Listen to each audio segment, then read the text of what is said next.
Hello, ladies and gents. We're on the module A328, block 4. How are empires experience? Unit 19, Indian decolonization.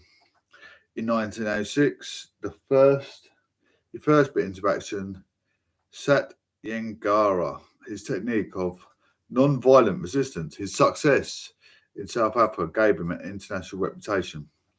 And in 1915, he returned to India and within a few years become the leader of a nationwide struggle from Indian Home Rule. By 1920, Gandhi commanded influence hitherto unattained by any political leader in India. He refashioned the Indian National Congress into an effective political instrument of Indian nationalism and undertook major campaigns of non-violent resistance in 1920 to 1922, 1930 to 1934, including his momentous march to the sea to collect salt to protest a government monopoly, and 1940 to 42. In the 1930s, he also campaigned to end discrimination against India's lower caste untouchables.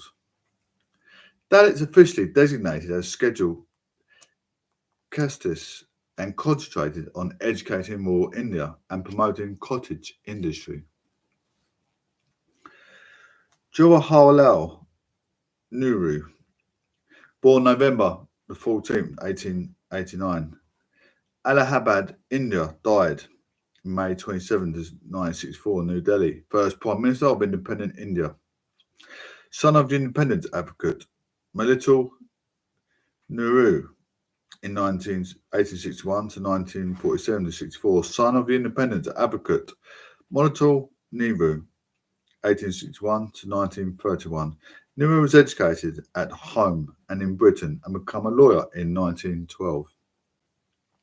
More interested in politics than law, he was impressed by Mohandas K. Gandhi's approach to Indian independence. His close association with the Indian National Congress began in 1919. In 1929, he became its president, presiding over the historic Lahore session that proclaimed complete independence rather than dominion status as India's political goal. He was imprisoned 9 times between 1921 and 1945 for his political activity. When India was granted limited self-government in 1935, the Congress Party under Nehru refused to form coalition governments with the Muslim League in some provinces. The hardening of relations between Hindus and Muslims that followed ultimately led to partition of India and the creation of Pakistan. Shortly before Gandhi's assassination in 1948, Nehru became the first Prime Minister of the independent India. He attempted a foreign policy of non-alignment during the Cold War, drawing harsh criticism if he appeared to favour either camp. During his tenure, India clashed with Pakistan over the Kashmir region and with China over Brahmaputra River Valley. He wrested Goa from the Portuguese. Domestically, he promoted democracy, socialism, secularism, and unity, adapting modern values to Indian conditions. His daughter, Indira Gandhi, became Prime Minister 2 years after his death. Muhammad Ali Jinnah, born on December 25, 1876, Karachi, India, died September 11, 1948. Karachi, Pak, Indian Muslim politician, founder, and first Governor General of Pakistan, 1947 to 48. He was educated in Bombay, now Mumbai and London, where he became a lawyer at age 19. After returning to India, he practiced law and was elected to India's Imperial Legislative Council in 1910. Committed to home rule for India and maintaining Hindu-Muslim unity, he joined the Muslim League in 1913 and worked to ensure its collaboration with the Indian National Congress. He was opposed to Mohandas K. Gandhi's non-cooperation movement and withdraw from the Congress in the late 1920s and early 30s. He was seen as too moderate by some Muslims, but too Muslim by the Congress Party.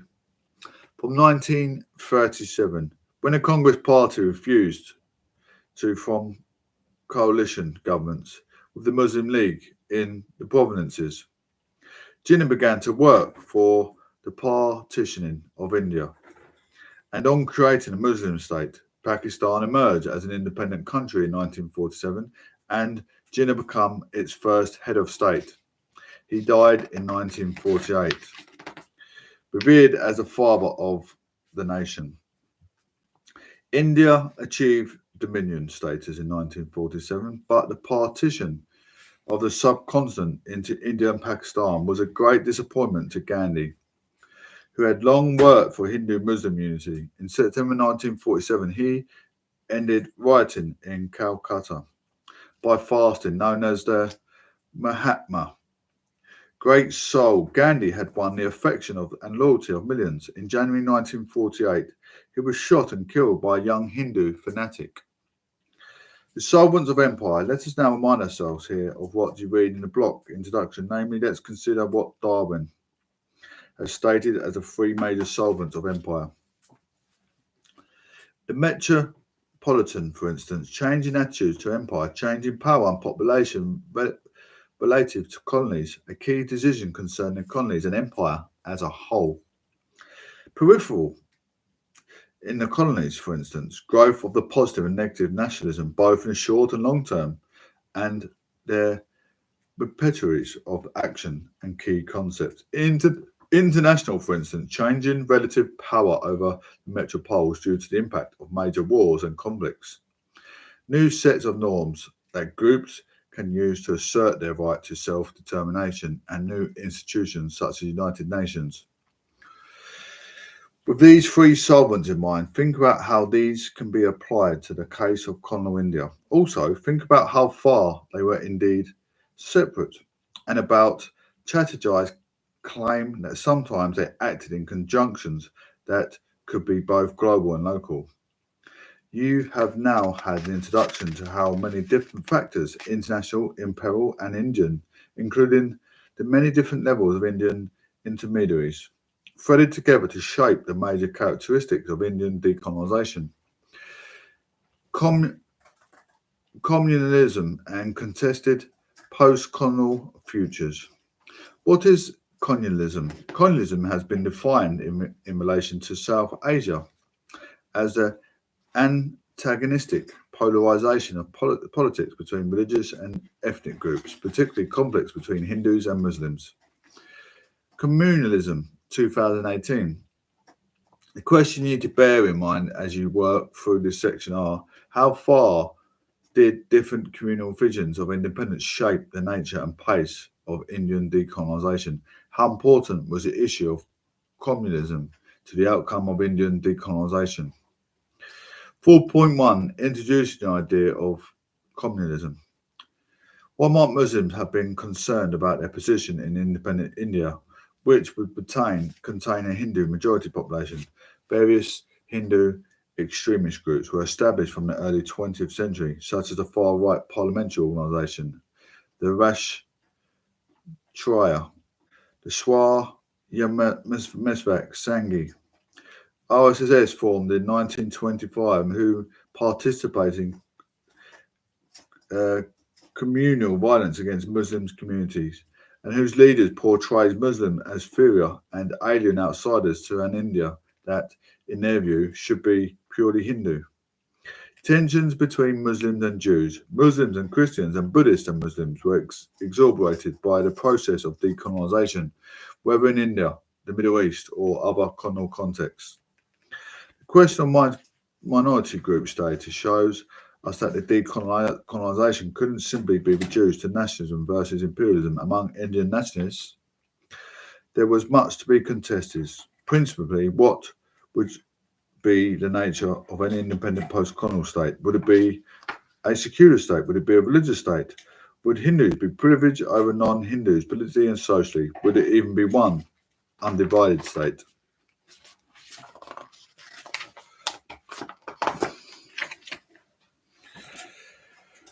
But from this, we wouldn't simply assume the partition of colonial India into India and Pakistan. The end result, occurring on 15th August 1947, was inevitable. There were many negotiation conflicts, compromises, and violent responses to all these issues, which we'll explore in the next section and the next. There is also substantial debate among historians of South Asia as to how far British colonial rule encouraged communism through the introduction of separate electorates for Hindus and Muslims in 1906, in an attempt to ensure separate interests were represented, or whether communism was something apparently innate to South Asia, given its religious diversity. Contested post-colonial futures of an independent India that diverged along religious and communal lines played a significant role in Indian decolonization. But how significant were they? Let's first consider the case of Indian Muslims. As we studied previous sections, when organisations such as the Muslim League were founded, the idea of separate Muslim state in South Asia was not considered at all. The ideal was that Muslims would be able to play the role in an independent Indian confederation that would have an Hindu majority. But while Muslims were a minority in colonial India, overall, they were a majority in some areas. The activity below helps us to think about how these shaped growing nations of what historians such as Francis Robinson have called Muslim separatism in the 1920s. We can look at the distribution of how Muslims across colonial India would influence ideas of imagined decolonizations among some Muslim politicians. What's your reaction of the map? Does the geographical ideal state look viable?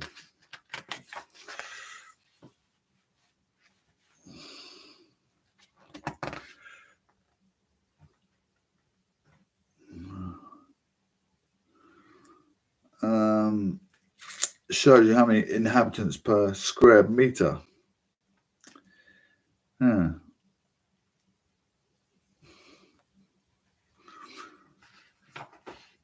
Doesn't really define anything for me, to be fair. It's not clear as I'd like it to be. One of the main points to take away from this two-part map activity is that the more people thought about different types of imagined decolonizations, the more the idea of India becoming partitioned with a separate Muslim state germinated among British and Indian political elites. But initial Muslims League demands were the separate of Muslim electorates in provincial legislatures. The 1916 Lucknow Pact between Congress and the League gave Muslims a greater percentage of representation than their population. We stress again the partition of India into India and Pakistan was far from inevitable, but these types of communal vision played an increasingly important role in shaping the nature of decolonization. 4.3 growth in the gaps between the Congress and the Muslim League imagined decolonization, yet Congress and the Muslim League grew further apart as the interwar period progressed. So while we've seen Chatterjee's interpretation in section 1 of these years has seen that a declaration in the pace of Indian decolonization, growing communal tensions increasingly influenced the potential shape of such a process. In terms of analysing the shape of that process, let's look at two significant public declarations by Muslim League from 1929 and 1940. And we can see now the League's stance change over time, reflecting communal tensions and political turbulence. What did China demand? How did the demands in 1940 differ to 1920? Bearing these questions in mind, make notes as you go with a view to writing 2 or 3 bullet points in answer of both questions. Muhammad Ali Jinnah's 14 points of March 1929 outlined the safeguard Muslim would want incorporated into any constitutional changes that was Muslim League response to Congress proposals. The League, after anxious and careful consideration, most earnestly and empathetically lays down that no scheme for the future constitution of the Government of India will be acceptable to Muslimans of India until and unless the following basic principles are given effect to a provisions are embodied therein to safeguard their rights and interest. The form of future constitution should be federal, with the residuary powers vested in the provinces. A uniform measure of autonomy shall be granted to all provinces. All legislating countries and other elected bodies shall be constituted of a definitive principle of adequate and effective representation of minorities in every province without reducing the majority in any province to majority or even equality. An essential legislator, Muslim men representation should not be less than one third. Representation of communal groups shall continue to be by means of separate electorates as at present, provided it shall be open to any community at any time. To abandon its separate electorate in favour of joint electorate.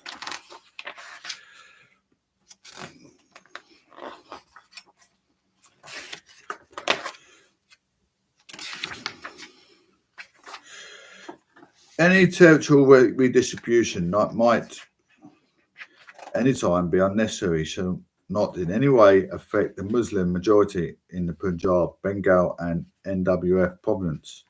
Full religious liberty, i.e. liberty of belief, worship and observance, propaganda, association and education shall be granted to all communities. No bill or resolution or any part thereof shall be used in the legislature or any other elected body in 3/4 of the members of any community in particular body oppose such bill, resolution or part thereof on the ground that it would be injurious to the interest of that community, or in the alternative, such other method is devised as may be found feasible and practicable to deal with such cases.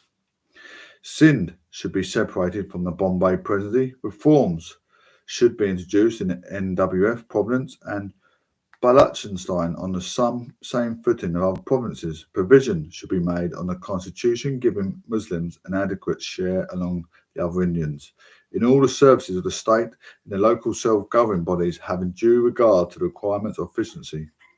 The Constitution should embody adequate safeguards for the protection of Muslim culture and for the protection and promotion of Muslim education, language, religion, personal laws, and Muslim charitable institutions, and for their due share in the grants in aid given by the state and local self-governing bodies.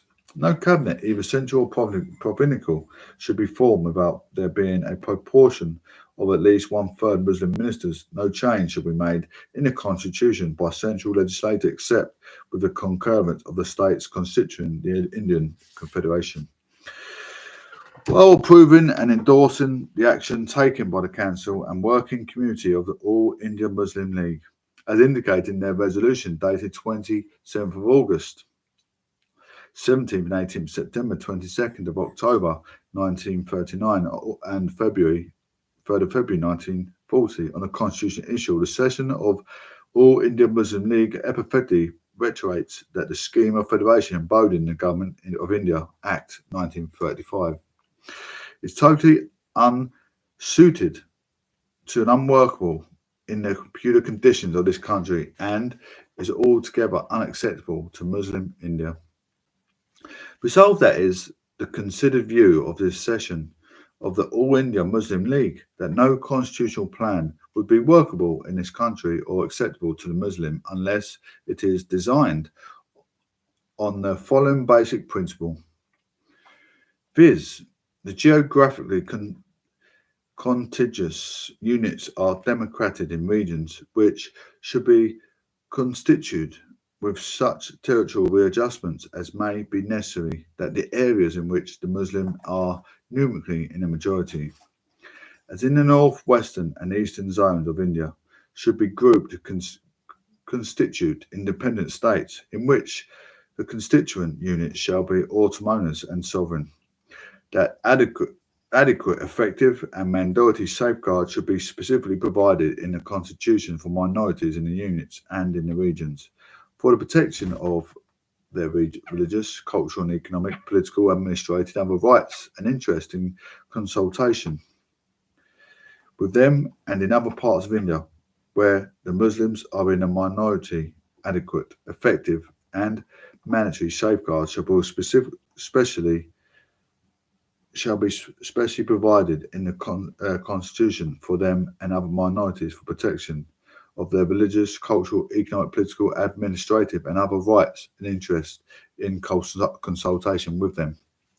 This session further authorises the work community to frame a scheme of constitution in accordance with these basic principles, providing for the assumption finally be by the respective regions in all powers such as defence, external affairs, communications, customs, and such other matters as may be necessary. These public statements, along with many others, showcase how communism had been influenced Indian politics and the calculation of British colonial officials and politicians in this period. Another way is to considering the relative importance of communism to Indian decolonization is to engage head-on with a key historiographical debate. Did China really want, by the 1930s, to create a new state of Pakistan as a long-held political goal? Or did China and other Muslim League use the idea of Pakistan as negotiating leverage for a better position for Muslims in the independent, undivided India? Answers to these questions could be more important as they tell us a lot more about historians have interpreted the course or potential endpoints of Indian decolonisation, an issue still vigorously debated in South Asia today. One key intervention in this debate is Aisha Jahal, the sole spokesman. You can look at Aisha Jahal, the sole spokesman, China, the Muslim League, and a demand of Pakistan, Cambridge University Press, Cambridge, 1985. The book deals with the tumultuous phase to India's nationalist struggle with a problem, i.e., the partition of the country, which has eluded most South Asian specialists. Based on Cambridge thesis, the sole spokesman is an incisive account of how new nation into being through a series of complex and protracted negotiations. The narrative is brilliant and the arguments well structured. In fact, Aisha Jayal unfolds the story of Indians' trauma in 1944 to 46, with lucidity and sensitiveness, and scores over Stanley Wolpert, the most recent biographer of Muhammad Ali Jinnah. If Aisha Jayal raises any of new question or offers a novel framework of analysis, her concerns are not very different from other historians who have approached the subject of India's partition. This is evident from the range of questions formulated in the book. How did Pakistan come about, which served the interest of most Muslims so poorly? Why did the ill-defined and vague concept of Pakistan sway the masses in most parts of the country? What was the basic thrust in Jinnah's political strategy, and why was he able to unite his community around the symbol of a separate Muslim nation? Why did the Indian National Congress, having championed national unity with such gusto, succumb to communal pressures so easily and accepted to partition plan? Was this a case of betrayal or a recognition of an irreversible historical process? These questions have been tackled before by VP Menon C. Khalik Qaziman, Abul Kalam Azad, Pendirul Moon, Azid Ahmed, H.V. Hodson. His Great Divide does not figure in Jahal's biography. Khalid bin Said and the contributors to the C.H. Phillips and W. Wainwright edited volume by Aisha Jahal demonstrates greater sophistication in exploring some of the important themes and is able to shed much useful light in Jinnah's political trajectory and his cleverly disguised manoeuvres, for example. There is merit in her argument that Jinnah's strategy in the early 1940s was to state his maximum demand, the outright acceptance of a sovereign Pakistan, and leaving the British and the Congress to produce an alternative formula which would give him the substance of that he was after. Equally noteworthy is her observation that the Quaid deliberately kept the demand for Pakistan vague and the territories undefined. This, according to Aisha Jael, made his followers exploit the Muslim League's communal line without having to face the implications, the partition of Bengali and the Punjab. Indeed, Jinnah's hope seemed to have been that the principle of Pakistan would be conceded before he had to deal with the question of non-Muslim minorities in his two provinces. The provincial world of Bengali and the Punjab, so crucial to Jinnah's plan, is thrown wide open for the reader to see the link between regional interest and the theoretic of projected Islamic State. Behind the simple cry for Pakistan lay a host of complex and conflicting interests, some of which had very little to do with the shape that Pakistan was coming to assume in Jinnah's guarded exposition. I may add an interesting piece of evidence from the Punjab in 1943. Khizar Hayat was greatly alarmed by the fact that the Pakistan movement, deeply tinged by what he described as religious prejudice,